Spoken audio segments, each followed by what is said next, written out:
To extend the patio awning, you will first need to ensure that the parking brake is deployed and the ignition is in the off position.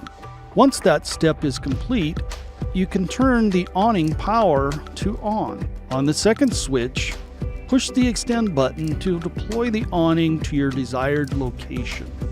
To ensure the wind sensor is activated, you will need to leave the awning in the on position.